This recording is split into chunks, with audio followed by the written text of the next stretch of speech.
Une fois votre séparation actée, soit verbalement au cours d'une mise au point entre vous, soit par la réception d'une convocation au tribunal pour répondre à l'initiation de la procédure de divorce par votre ex, ou vous-même, les choses changent naturellement dans les attentions, la manière d'interagir avec l'autre. Et si ce point n'est pas abordé, ou s'il n'est pas partagé et traité correctement, cela peut vraiment devenir l'enfer à la maison. Vous pouvez vous faire piéger et vous enfermer dans une situation de cohabitation subie où vous ne trouverez pas votre compte ni votre place. Donc il faut s'en occuper très sérieusement pour ne pas laisser des situations ambiguës pourrir et vous faire vivre un véritable enfer. Alors, au contraire, la cohabitation, il faut s'y attaquer rapidement, définir des règles pour que l'équilibre soit conservé, même si les habitudes changent. Régler la question de manière intelligente va vous permettre, au contraire, de souffler, d'être moins stressé et de pouvoir réfléchir et avancer sur d'autres sujets qui requièrent toute votre attention et votre énergie. Alors, il y a deux aspects à prendre en compte pour que votre cohabitation se passe du mieux possible. Le premier, c'est l'aspect financier et le second, c'est la gestion de la maison. Alors, on y va pour l'aspect financier. En gros, vous allez devoir déterminer qui paye quoi et comment vous allez répartir les différentes charges du logement. Si vous avez un compte commun, il vous faut déterminer ce qui doit continuer à être placé en termes de rentrée financière sur ce compte et quelles dépenses cela prend en compte.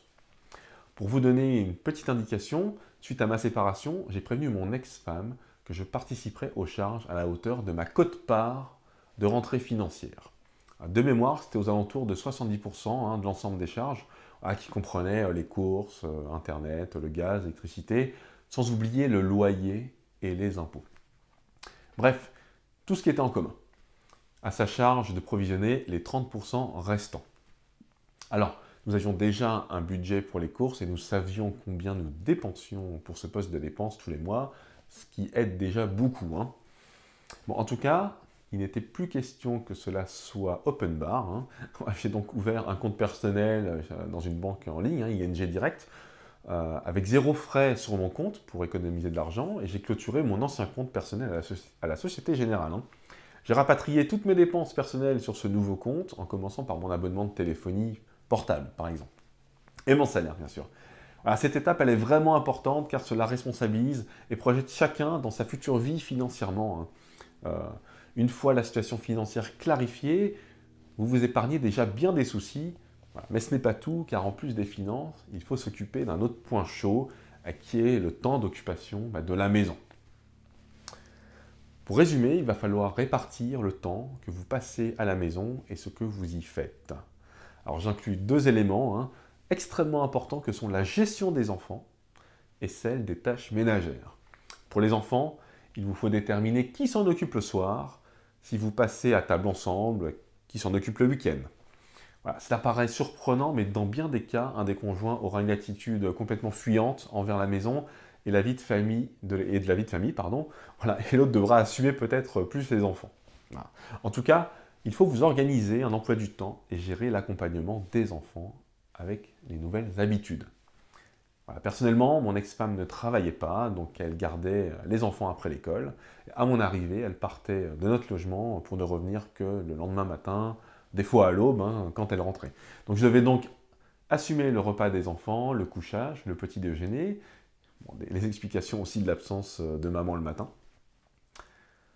Pas tout le temps, mais bon, c'était cela l'organisation. Le week-end, c'est un peu pareil, mais il faut que cela soit clair pour tout le monde, sinon les tensions peuvent s'accumuler et rendre le quotidien déjà peu agréable en véritable enfer. Alors, en plus de qui s'occupe des enfants et quand, vous devez vous organiser pour les courses, le ménage, les machines, etc. Allez-vous faire les machines de votre conjoint ou est-ce que c'est chacun pour soi? Allez-vous faire les courses une fois sur deux ou celui ou celle qui les faisait continuer à les faire? Voilà. Vous savez maintenant toutes les pistes pour établir un fonctionnement de cohabitation qui va marcher.